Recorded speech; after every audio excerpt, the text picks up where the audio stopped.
Hi guys, welcome back to yet another video. My name is Martin. I'm filming this in my storage unit tonight. Tonight being Wednesday night. It's a new comic book day and I went to my local comic book shop, which is Star Comics Melbourne at 53 Queen Street in Melbourne. And I bought a lot of stuff.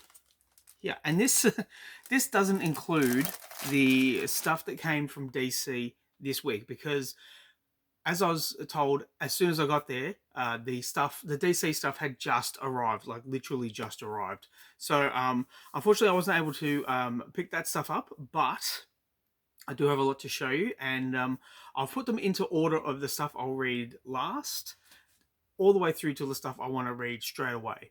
And then I've got a bit of a key issue, but I'll explain that when I get to it. So the first one I'm showing off is Veronica issue 28. It's a facsimile edition.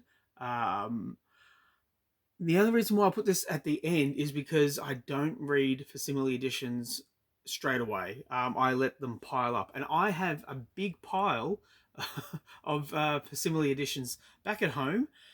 And I'm wondering if I should do a video which is just all my reprints, all the reprints that are just sitting there waiting to be read. Might be an interesting video. Let me know in the comments down below. The next one I want to show off is Biker Mice from Mars issue 3 by Oni Press, and look, I'll show you something really what I found interesting. We have here the rundown of the issues that were coming out by Nacelle Verse. We had RoboForce, so 3 issues of RoboForce, and then the 3 issues of Biker Mice from Mars, and then we have Sectors, so 3 issues of that, and then 3 issues of Power Lords. The thing of it is that they had solicited, I've got it right here, they had solicited 3 issues of the Cowboys of Mumisa. And it's not there anymore. So I contacted Oni Press and Nacelle and I just said, hey, what's the go? What happened to the Cowboys of Mumisa? And long story short, they just said, watch this space because they've got some exciting news coming. So I don't know. Maybe they lost the license and they can't print them. I don't know, but I'm not going to be getting Sectors or Power Lords because I'm not familiar with that property, but I am familiar with the Biker Mice from Mars, and I will say, if Oni Press want to do more of these obscure cartoon comic books, in particular, if they want to do the Samurai Pizza Cats, if they want to do 3 issues of that, I mean, I'd love to write it. I would love to write, and I think that property would sell megally. I'm lost for words. It's been a very long day. It's late at night, and I don't know if you can tell, but I am very tired. Now, the next book I want to show off is Deadpool Team Up issue 2 by Rob Liefeld. It's pages and pages of Rob Liefeld on art, and he's even written it. There's a bit of a story here, but with a book like this, you just dive in. You just have some fun with it. It's not to be taken too seriously, but yeah, we'll see once I finally get around to reading it. Now, I say this every month, but The Flash has really gone up in value due to the change of artists from Mike Deodato Jr. to Perez. I think it's Ramon Perez. Let's have a look. I always stuff it up. No, it is. It's Ramon Perez. And look, the interior artwork I think is very nice. It's got a cartoony style, but I just think that a more linear artist like Ramon really helps this book because it can get very confusing very quickly. Now, the next 2 books I'll show off real quick. It's Batman, The Long Halloween, The Last Halloween, issue 0 of 10. So we have that. And we also have issue 1. Beautiful to look at in really nice cardstock. That's going to be a fun series to read, but I might wait until I get all 10 issues, or is it all 10 issues? Yes. And I don't even know if I ordered issues 2 to 10. I think I just ordered issue 0 and issue 1. So I might have to check that. Now, we have issue 2 of Phases of the Moon Knight. Now, this, the first issue was a lot of fun. I was really surprised with how much I enjoyed it. So I am looking forward to reading issue 2.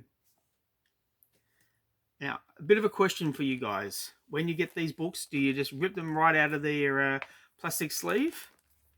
Because I surely do. This is Werewolf by Night Red Band. Ooh, Red Band, big deal. This is issue 2. Um, I cut it out, I read it, and I was very disappointed.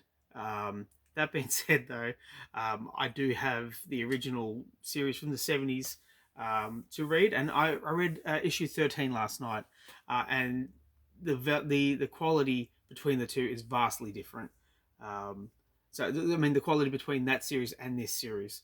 I don't think it garners a plastic sleeve. There's not enough gore in here to warrant it. But, you know, it's a marketing tool, and we'll see what happens. Now, we have Green Arrow issue 16, being hampered down by the Absolute Power story, which is very unfortunate. And last month, was it last month? Last week, uh, I showed off Green Lantern issue 14, and that was the last issue that I'm buying of that series. This event has really put the brakes on, especially Green Lantern. I was just bored to tears, and for the price I'm paying, I can't afford to be bored. I need to be entertained. Otherwise, I'm simply not going to buy it. It's just that's the way it is. And knowing what's coming from DC in the months ahead, this Absolute Power story is pointless. That being said, though, it is Phil Hester on Green Arrow, so it's an instant buy for me. I think he's a great artist. The next one, I don't know, why did I laugh then? He is a great artist. The next one I want to show off is Venom War Daredevil, issue 1. Now, I read these tie-ins, and the Deadpool one was a stinker. The Wolverine one was a lot of fun, with Kev Walker on art duties. The Venom War Lethal Protectors, that was just nuts. It was just, here's the concept, and let's throw it against the wall and let's just have some fun with it. I really enjoyed that. So I'm taking a chance with this, somewhat of a chance, and I'm just, you know what, maybe I'll just sit here and read it. It's looking pretty good. Yeah. I look forward to reading that. Now, the next one is Frankenstein by Image, and I love this cover. I'll show you the back as well, because it shows you all the variants. But I've been buying the first issues of these Universal Monsters. There was a really great Dracula. There was the creature from the Black Lagoon, and now Frankenstein. We just have the Invisible Man, and we have the werewolf. I don't know when they're coming, but as soon as I see them, I'm going to order them, particularly the werewolf. Just a fan of werewolves. But I am looking forward to reading Frankenstein. Next up, we have issue 1 of Creepshow. This is volume 3. And Chip Zdarsky, Kagan Malloyd, and James Stokoe. I don't know, except for Chip Zdarsky, I don't know the other two guys. But yeah, it's looking pretty good. And I will say real quick, the Monsters issue, what was it, Max Steeg's Monsters, or Max Steer's Monsters? Wow, that was a great read, and it was beautiful in artwork. Now, a book I never thought would come out, but Freddie Williams III has been talking about this book on Facebook for years, and it was always the project that got away from him. And it wasn't any fault of his own. It was just for legal purposes or licensing purposes. But we finally have Turtles of Grayskull. So He-Man and the Masters of the Universe meets the Teenage Mutant Ninja Turtles. It's by Dark Horse. Tim Seeley, Freddie Williams Jr., not Freddie Williams Jr., Freddie Williams II, Andrew Dalhouse, and World Design. And wow, I cannot wait to read this. Oh my god. Oh, far out. Yes. Fantastic. just from what I saw in that quick flick, wow, I might even put that to the top of my pile. Put that there because that's an instant read. Okay, so I've got a few more to go. And the next one is Outsiders issue 11, and this was meant to be a 12-issue run. It wasn't meant to be a maxi series. It was meant to be an ongoing, but this is the final issue, and this series hooked me with the introduction of Ginny Hicks. Ginny Hex? Ginny Hex. I told you it's been a long day. When I saw that she was coming up, I put this on my standing order, and I'm glad I did because it's a very interesting read. I really enjoyed that it was comic book form and then prose form interlaced. I thought it worked very, very well. But yeah, unfortunately the sales weren't there, and this is the last issue. So there we are. Now, the next one is Dark Tracy, Dick Tracy, issue 5 from Mad Cave. Now this is an ongoing. I didn't know how. I don't know how they're gonna do this as an ongoing, but it's a very interesting story so far in the first 4 issues that I've read. It's extremely brutal in terms of crime noir, and it's just a perfect read. If you're a Dick Tracy fan, if you're a crime noir fan, this is the book to read. I don't know why this isn't getting more love in the trades, because wow, yeah, I should stop doing that. I should just put it aside and read it in one foul swoop, and maybe I will. So the next one is Defenders of the Earth issue 2 by Dan Didio and James Calafiore. James Calafiore.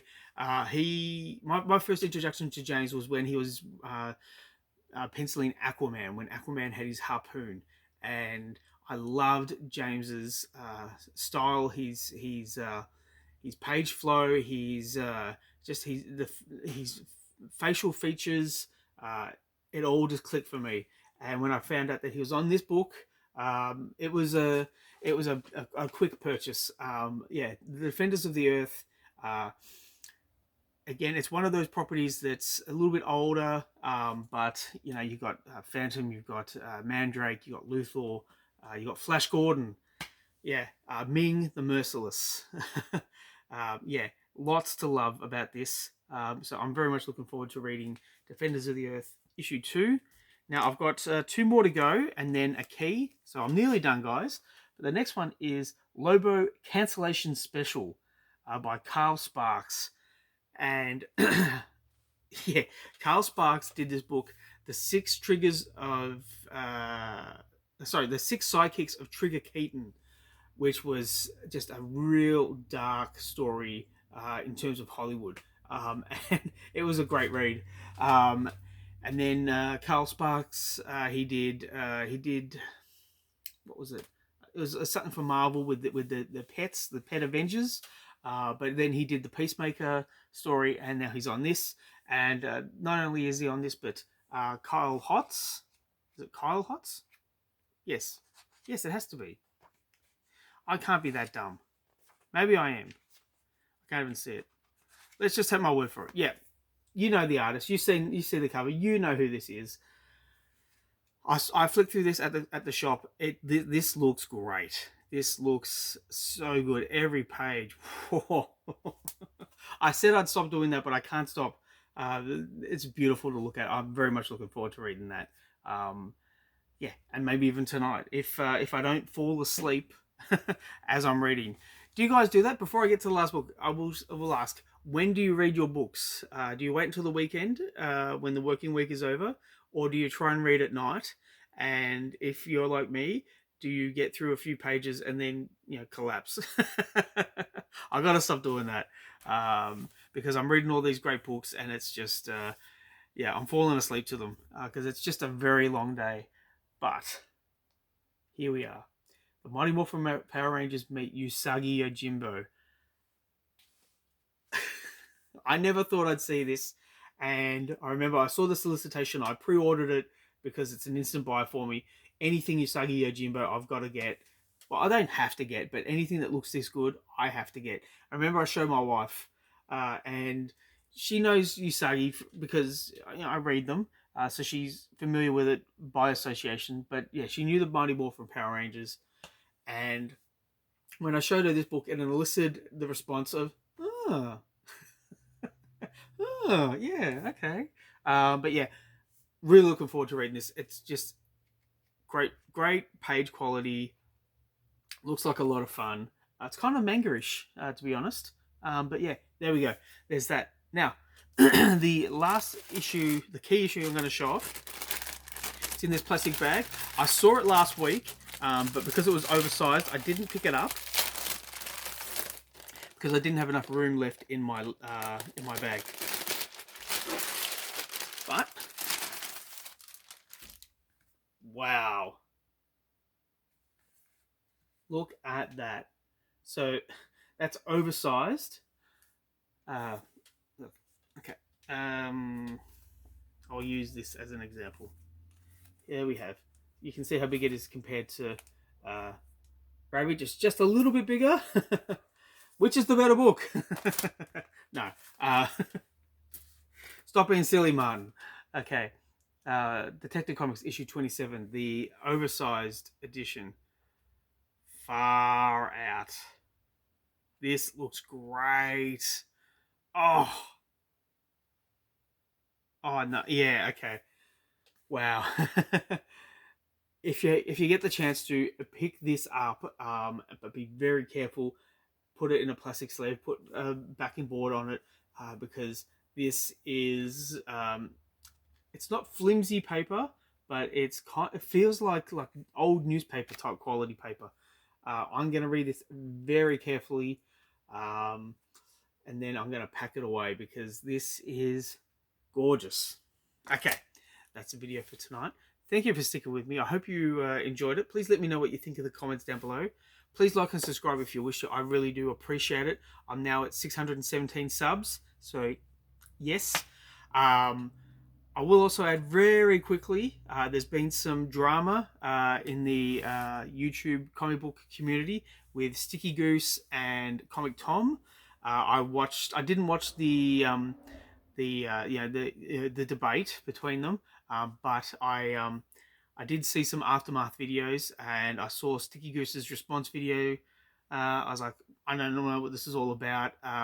I try and stay out of all the drama because it's kind of pointless. If I'm going to buy these books, it's because I want to read them. If you don't agree with it, then that's cool. Put down in the comments down below what you want to read, because I'm very interested to know what attracts other people to this medium that we all love. And that's my 2 cents. So thanks for sticking with me, guys. I will catch you at the next one.